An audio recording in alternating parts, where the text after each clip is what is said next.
Bonjour. Donc, pour le cours 23, on commence à parler des différentes énergies.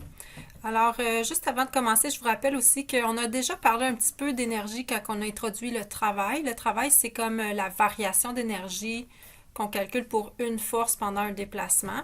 Fait que les énergies auront les mêmes unités que le travail, c'est-à-dire des joules. OK? On écrit le symbole J. Donc, on va faire deux cours sur l'énergie, mais en fait, toutes les notions vont être introduites au cours aujourd'hui. Puis, le prochain cours, ça va être tous des exemples. Donc, ici, on va commencer par parler de l'énergie cinétique. Donc, l'énergie cinétique, c'est une énergie qu'un corps possède lorsqu'il a une vitesse. Donc, on voit ici le symbole, ça va être E majuscule pour énergie, K pour cinétique. Pensez au frottement cinétique, c'était aussi un K, ça vient de l'anglais. Donc, l'énergie cinétique, ça se calcule comme toujours comme une demi fois la masse en kilogrammes fois le carré de la vitesse en mètres par seconde. Donc, ça va nous donner des joules. Ça va nous donner la quantité d'énergie qui est présente dans un objet lorsqu'il a une vitesse. Il y a un lien entre l'énergie cinétique qu'on vient juste de voir puis le travail total fait sur un objet. Quand je parle du travail total, c'est, par exemple, si on regarde le déplacement d'un objet sur 2 mètres, bien, le travail total, c'est le travail de chacune des forces qui agissent sur l'objet pendant ce déplacement de 2 mètres-là. Fait que si on a 3 forces, le travail total, ça va être le travail, on calcule le travail fait par chacune des 3 forces, puis on l'additionne. Donc, le travail total, c'est équivalent, ça nous donne la variation de l'énergie cinétique. Parce que, dans le fond, pensez-y, là, si le travail total est positif, ça va favoriser le mouvement d'un objet. Donc, ça va venir fournir de l'énergie pour que l'objet augmente sa vitesse. Puis, au contraire, si le travail est négatif, ça va prélever de l'énergie, donc l'objet va ralentir. Et si le travail total est zéro, ben là, l'énergie cinétique ne variera pas, donc la vitesse va rester constante. Ici, j'ai réécrit en dessous une façon un peu plus pratique d'écrire l'équation. Parce que le travail total, dans le fond, si c'est la variation d'énergie cinétique, ça veut dire que c'est l'énergie cinétique finale moins l'énergie cinétique initiale pendant le déplacement. OK? Donc, je l'ai écrit comme ça. Vous pouvez l'utiliser comme ceci si vous préférez. On va maintenant parler de deux autres formes d'énergie. Alors, les deux sont des types d'énergie qu'on appelle potentielle. Le mot potentiel, là, quand on qualifie une énergie de potentiel, c'est qu'elle peut s'emmagasiner dans l'objet. OK? Donc, on va voir deux types d'énergie potentielle. Le premier, c'est l'énergie potentielle gravitationnelle. Donc, symbole EPG. Alors, les deux énergies potentielles, c'est EP quelque chose. OK? Donc, EPG pour énergie potentielle gravitationnelle, ça va être une énergie qui est présente lorsqu'un objet a une hauteur. Donc, la hauteur fait en sorte qu'on a le potentiel de faire un mouvement. Par exemple, si j'ai une balle dans les mains, puis elle se trouve au-dessus du sol, donc si je la lâche, bien, elle va se mettre en mouvement. Donc, c'est dû à l'énergie potentielle qui était là au départ.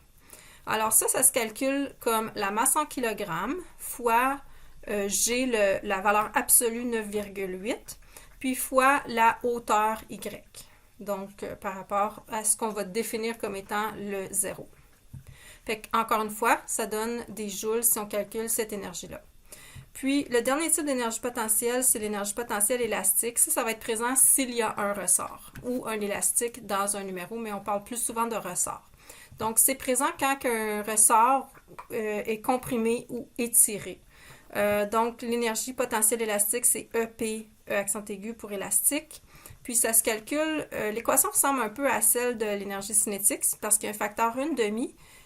Ensuite, on multiplie par la constante de rappel du ressort. Puis, ensuite, on multiplie par le carré de notre allongement ou notre compression en mètres. Donc, juste pour vous rappeler là, les différentes équations qu'on a vues pour un ressort. On a commencé par voir la force d'un ressort. La force élastique, sa grandeur, c'est K fois delta X. Donc, ça, c'est une équation qui n'a pas le au carré dedans. Après ça, on avait vu le travail fait par un ressort. Vu que c'est une force qui est variable, c'est pas la même formule que les autres forces qu'on utilise pour l'obtenir. Fait que le travail fait par un ressort, on a vu une version simplifiée, Puis c'est la même formule que l'énergie potentielle élastique. C'est 1/2 K fois delta X au carré. Donc, toujours important d'avoir delta X en mètres là-dedans, puis K en newton par mètre. Donc là, si je fais le tour, là, on récapitule, on a 3 formes d'énergie qu'on peut utiliser dans le cadre du cours. Ce sont toutes des énergies de type mécanique. OK? Donc, première, c'est l'énergie cinétique qu'on a vu au début. Ensuite, l'énergie potentielle gravitationnelle, puis ensuite l'énergie potentielle élastique. Donc, quand on va faire l'analyse d'un problème par énergie, on va se poser la question, à un certain moment du mouvement, quelles sont les formes d'énergie qui sont présentes et qui sont non nulles. OK? Pourquoi on va se servir de ça? C'est qu'on est capable de résoudre plusieurs problèmes à partir de l'énergie mécanique. Okay? L'énergie mécanique, c'est la somme de toutes les formes d'énergie qui sont présentes à un moment donné pour notre objet. Donc, c'est la somme simplement, c'est énergie mécanique EM, c'est énergie cinétique plus la ou les énergies potentielles, ça dépend s'il y en a une ou deux, dépendamment si on a un ressort, est-ce qu'il y a une hauteur. À noter que lorsque la hauteur ne varie pas dans un exercice, on ne tient pas compte de l'énergie potentielle gravitationnelle. Si ça reste à la même hauteur, ben on ne la calcule pas. Alors, ce qui est important ici aussi, c'est que l'énergie mécanique est constante lorsqu'il n'y a pas de frottement cinétique. Au contraire, s'il y a un frottement cinétique, c'est que le frottement cinétique fait dissiper de la chaleur, il produit de la chaleur qui va se dégager dans l'environnement, fait que ça ferait perdre de l'énergie à un objet. Mais si on n'a pas de frottement cinétique à ce moment-là, ça veut dire que le total des énergies, ça c'est l'énergie mécanique, elle reste toujours à la même valeur. Fait qu'on peut avoir un objet qui va avoir au début plus d'énergie cinétique, moins d'énergie potentielle gravitationnelle, puis à la fin, c'est le contraire, tant que le total reste égal à une valeur constante. Donc, on va faire des exemples. Justement, on va parler d'un cas pour commencer avec l'énergie potentielle gravitationnelle. Ici, on dit qu'on a un plongeur de 55 kg qui plonge à partir d'une hauteur de 10 mètres. Alors, quelle sera sa vitesse lors de son arrivée dans l'eau? Là, vous allez peut-être vous dire, on a déjà vu comment calculer ça avec les formules du MRUA. Et vous avez parfaitement raison. OK? Cependant, on veut que vous exploriez la méthode par énergie dans la section qu'on fait en ce moment. Puis pourquoi qu'on vous montre la méthode par énergie, c'est qu'il y a des problèmes qui ne se résolvent pas par MRUA. Par exemple, lorsqu'il y a un ressort qui produit un mouvement, ça, c'est pas un mouvement qui est uniformément accéléré puisque la force du ressort est variable, ça fait une accélération variable. Donc, une démarche par MRUA ne fonctionnerait pas pour un ressort, mais ça fonctionnerait par énergie. On pourrait le résoudre par énergie. Donc, c'est pour ça qu'on vous présente cette méthode-là. Au début, vous allez trouver que c'est plus long que prendre une équation du MRUA, mais en s'habituant, vous allez voir que finalement, c'est pas si pire que ça. Mais là, je vais mettre beaucoup d'informations pour que vous me suiviez. Donc, ce qu'on peut dire ici, premièrement, c'est que on néglige toujours le frottement de l'air dans le cadre du cours, là, à moins qu'on nous indique le contraire, mais je pense pas me rappeler de problème où c'est le cas. Donc, on peut dire que l'énergie mécanique est conservée. Ça veut dire que l'énergie mécanique au début, quand le plongeur est sur la roche, elle va être égale à l'énergie mécanique à la fin quand il atteint la surface de l'eau. Là, par défaut, on va dire la surface de l'eau, c'est la hauteur zéro. Donc, si on regarde cette équation-là, si on la décortique, bien sûr, ici, on n'aura pas d'énergie potentielle élastique parce qu'il n'y a pas de ressort. Mais on peut écrire que l'énergie mécanique, d'abord, ça va être l'énergie potentielle gravitationnelle initiale plus l'énergie cinétique initiale. Puis à la fin, ça va être l'énergie cinétique initiale plus l'énergie potentielle gravitationnelle finale. Okay? Ils sont inversés, mais en tout cas, l'ordre n'est pas important. Là, il faut se questionner, est-ce qu'il y a des valeurs là-dedans qui sont zéro? On va y aller une par une, là, puis on va, parce qu'il y a toujours des énergies qui sont nulles à un moment ou à un autre. OK? Si on commence par le calcul de l'énergie potentielle gravitationnelle initiale, bien, ça, c'est pas zéro, parce que on sait que l'énergie potentielle gravitationnelle se calcule en faisant la masse en kilogrammes fois 9,8 fois la hauteur initiale en mètres, mais la hauteur initiale n'est pas zéro. Donc, on fait le calcul ici. On prend la masse, 55 fois 9,8 fois 10, puis on obtient qu'au début, en énergie potentielle gravitationnelle, le plongeur a une énergie de 5390 joules. Si on regarde maintenant l'énergie cinétique initiale, ça, c'est zéro. Parce qu'au début, ben, il va se laisser tomber là, de la roche. Là. Dans le fond, ici, il y a un petit bond, là, parce que sinon, il serait écorché sur le bord, mais supposons qu'il se laisse tomber. OK? Fait qu'on va simplifier un peu la situation. Alors, ici, on va dire que la vitesse initiale est donc 0. OK? Donc, ça veut dire que peu importe ce qu'on multiplie devant, ça donne 0. Il n'y a pas d'énergie due à la vitesse au départ. Maintenant, on va à la prochaine énergie. Alors, ben, c'est la dernière dans l'équation. Parce que l'énergie cinétique finale, ça va être notre inconnu parce qu'on cherche la vitesse finale. Donc, celle-là, on ne la connaît pas ici. Alors, on va passer à l'énergie potentielle gravitationnelle finale. On veut la calculer. Ça va être la masse fois 9,8 fois la hauteur finale. Mais la hauteur finale, c'est rendu à la hauteur de l'eau. Donc, ça, c'est 0. Donc, il n'y a plus d'énergie potentielle gravitationnelle à la fin. Alors, je reviens à mon équation du début, puis je mets mes valeurs là-dedans. Tout ce que j'ai obtenu qui n'est pas 0, c'est le 5390 joules pour l'énergie potentielle gravitationnelle initiale. Puis là, j'isole, bon, il a encore changé de bord, là, j'isole l'énergie cinétique finale. Et bien, finalement, ça veut dire que c'est égal.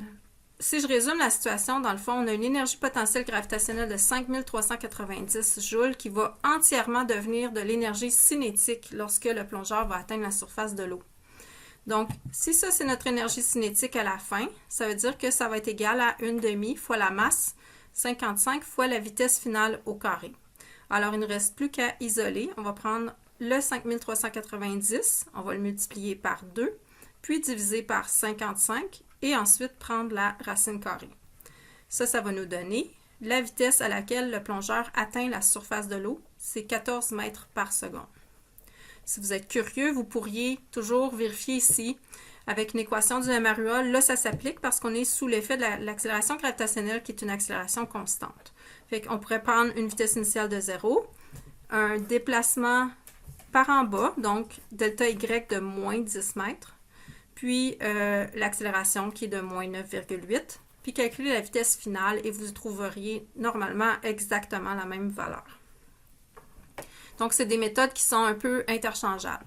Là, pour clarifier, là, dans vos exercices pour le cours d'aujourd'hui, le prochain cours, vous allez devoir travailler, vous forcer à travailler par la méthode par énergie. Puis on va revenir lorsqu'on va faire des exercices de révision sur des indications qui vont vous dire à l'examen quelle méthode prendre ou dans quel cas vous allez avoir le choix. OK? Donc ça, je vais l'expliquer dans des cours juste avant l'examen final. Mais pour l'instant, on utilise la méthode de la conservation d'énergie. En fait, c'est un principe, on appelle ça le principe de conservation de l'énergie. Pour l'exemple 2, on va avoir une masse de 250 grammes qui est suspendue à un ressort vertical. Au début, on laisse la masse se stabiliser. Donc, quand elle est immobile, le ressort, on constate qu'il est étiré de 8 cm par rapport à sa longueur naturelle et on demande pour commencer quelle est la constante de rappel du ressort. Alors, pour aller chercher cette constante-là, on va avoir à faire appel à la deuxième loi de Newton. Parce que la constante de rappel du ressort ici, on va pouvoir aller la chercher à partir d'une étude des forces. On a ici la force gravitationnelle qui agit vers le bas sur la masse, puis c'est équilibré par la force du ressort qui résiste par en haut. Donc ici, on peut commencer par calculer la force gravitationnelle. Sa grandeur, bien, ça va être égal à la masse en kilogrammes. Donc là, j'ai pris le 250 grammes et je l'ai divisé par 1000. Et je fais fois 9,8. Là, j'obtiens que la force gravitationnelle a une grandeur de 2,45 newtons. Maintenant, si je regarde, bon, je considère ici que j'étudie les forces en Y. La deuxième loi de Newton nous dit que la force totale en Y, ça va être la masse fois l'accélération. Mais pour l'instant, le ressort est immobile, la masse aussi. Donc, il n'y a pas d'accélération. C'est égal à 0. Donc là, je vais aller chercher ce sont deux forces qui sont en Y. Fait que je vais juste aller me questionner par rapport au signe de leur composante. Alors ici, parce que le Y est vers le haut, on voit que la force du ressort est dans le même sens. Ça va être une composante positive. Alors ici, j'écris force du ressort de façon positive. Puis j'ajoute à ça la composante de la force gravitationnelle. Ça, c'est négatif parce que c'est en sens contraire du Y. Donc, on fait moins 2,45. Et ça donne 0 puisqu'il n'y a pas d'accélération. Donc, on obtient que la force du ressort, c'est 2,45 newtons. Et à partir de là, on a une équation qui relie la force du ressort à la constante de rappel. On l'a vu au cours précédent. Donc, c'est la force du ressort qui est égale à la constante fois l'allongement ou la compression du ressort en valeur absolue. Donc ça donne la grandeur de la force du ressort. Fait que maintenant, on sait que c'est 2,45, cette force-là.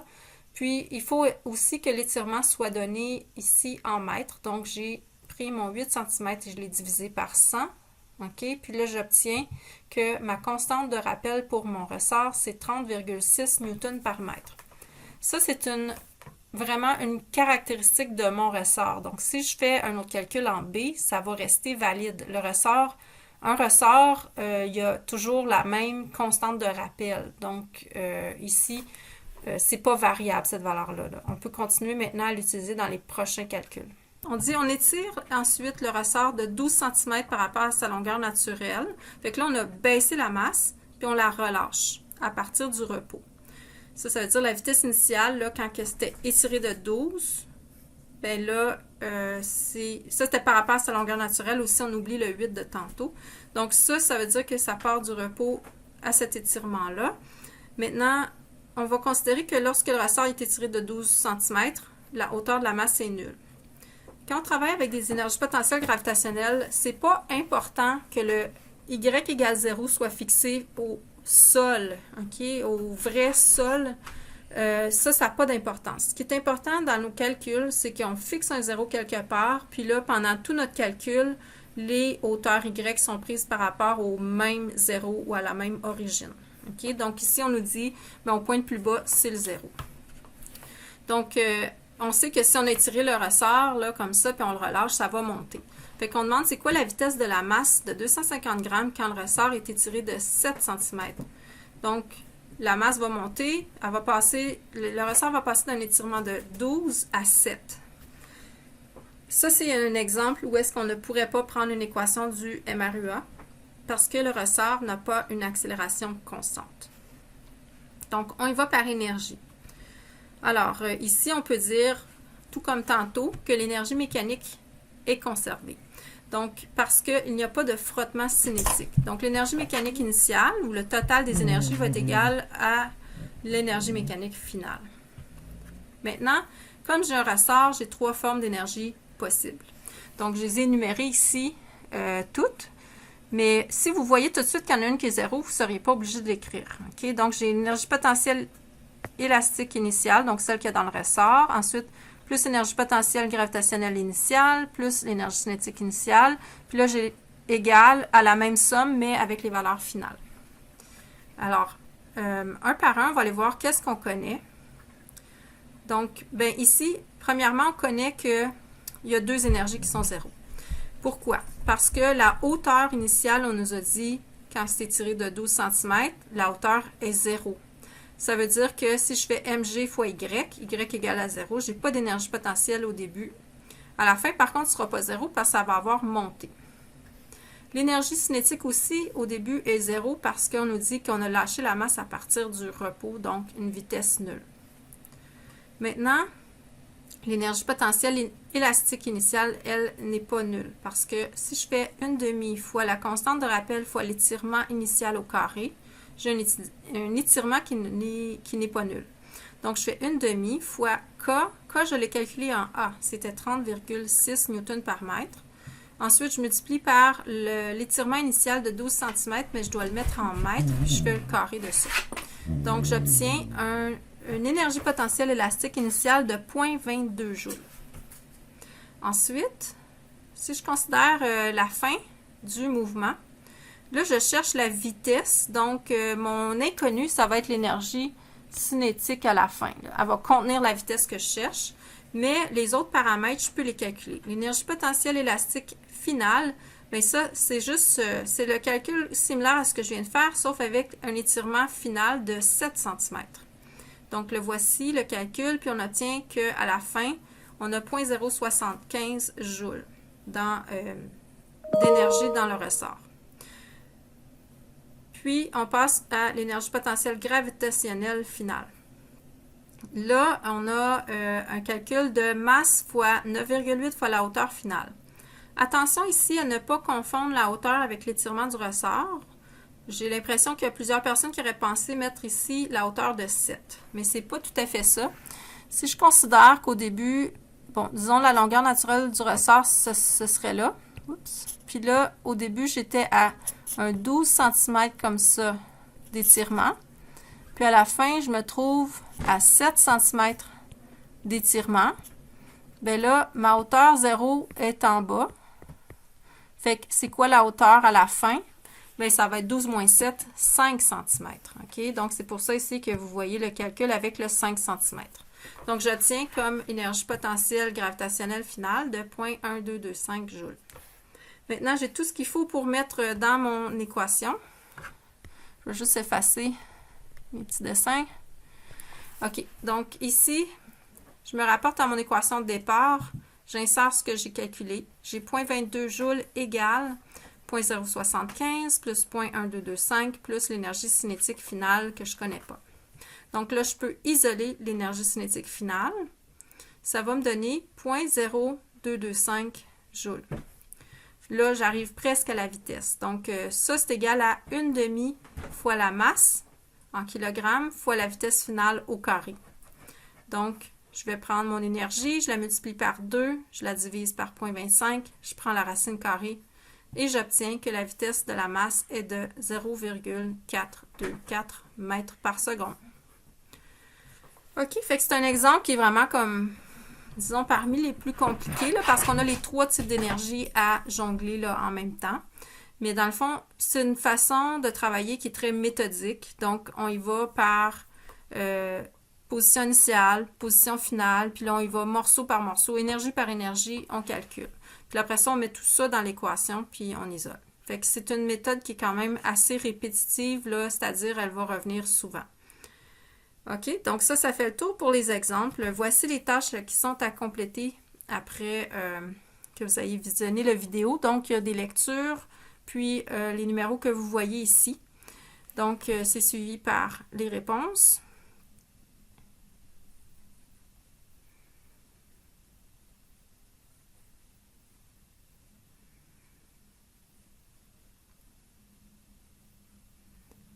Et la dernière page de réponse, c'est une question qui est facultative. Si vous voulez, vous pouvez la laisser tomber. Mais si vous voulez un petit défi, essayez-la. Donc, c'est tout pour le cours d'aujourd'hui. Puis, on se revoit au prochain cours avec d'autres exemples sur l'énergie.